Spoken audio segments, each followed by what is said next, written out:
Hello everyone, we wish you a happy 2020. We hope to bring you lots of buying reviews this year. This is your channel when it comes to buying review information. We love second-hand cars and looking for those special types of vehicles that are worth giving a second life.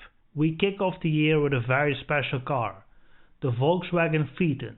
Once built to compete with the likes of the Mercedes-Benz S-Class, BMW 7 Series, Audi A8 and Lexus. The Phaeton was a car that had to meet extreme demands by its spiritual father, Ferdinand Piëch, who passed away last year August. The Phaeton first came to the market in 2002 and was built until 2016. Quality-wise and engineering-wise, this car is probably one of the best cars in the world. Comparing this car to a watch, this car has a Swiss movement in the case of a €50 watch. To many people it looks like a big Passat, but the attention to detail is great. If you want a luxury car but you do not want to draw too much attention to yourself, this car is perfect. This car came to the light partly because the car was a prestige matter for Ferdinand. The Bentley uses the same chassis as this car, so you know it rides superb. Also, noise insulation and engine choices were up to par. Think about the W12 engine, for instance. Two VR6 engines glued together at the crankshaft. This means lots of power, and the W12 is not as big as the traditional V12. Overall, it's a very well equipped and luxury sedan, which is full of safety features. Let's see if this car is really that reliable and what are some of the issues with this type of car. Engine-wise, the car starts with a couple of petrol VR6 engines.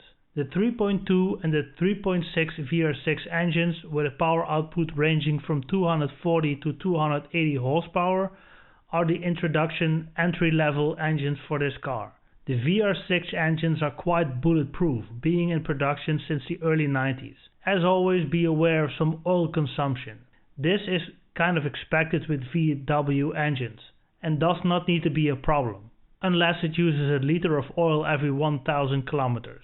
This will only happen with cars that had a very heavy life and that were not maintained well. In the Phaeton that's not really a problem, cause these types of car have been bought by people with money and not the type of people to blast down the highway with a cold engine. Back to the VR6. Its weakest point is the Serpentine belt tensioner. Motor stuttering can be caused by a broken coil pack, while flywheel bolts are easily broken or can unscrew due to high pressures or high RPM. Besides all of this, this engine consumes quite some fuel. However, in total, VR6 engines are rather enduring and don't cause many troubles. They can run for more than 150,000 miles with no faults. The V8 engines are also quite good. The Phaeton has a 4.2 V8 that produces 335 horsepower and 430 Nm of torque. This engine was also used in the Audi A8. Not much to report on this engine, other than it's a pleasant companion that comes with standard 4Motion to bring all the power safely to the road. The biggest petrol engine is the 6-liter W12 from Volkswagen. This engine produces either 420 or 450 horsepower and 550 or 560 Nm. The power output for such a big engine is not enormous, so I figure that it still has quite some reserves and does not need to work that hard. In the basis, these are two VR6 engines glued together, the VR6 being reliable, so the W12 engine is also reliable. The only thing that's not that great about the W12 engine is that you can't have such a great mileage, since it consumes quite some petrol. Let's move over to the diesels. There are lots of V6 TDI diesels with a power output ranging from 225 until 245 horsepower. The biggest diesel is the 5-liter V10 TDI. Power output of this diesel is 313 horsepower and a whopping 750 Nm of torque. In today's world, with so much attention to the environment, this V10 diesel is a nightmare for the green hippies. Back in the early 2000s, this was Volkswagen's statement that they are a force to be recognized. The timing gear train on the 5-liter V10 diesel can be mangled and it can take up to 10 hours of labor just to get the engine out.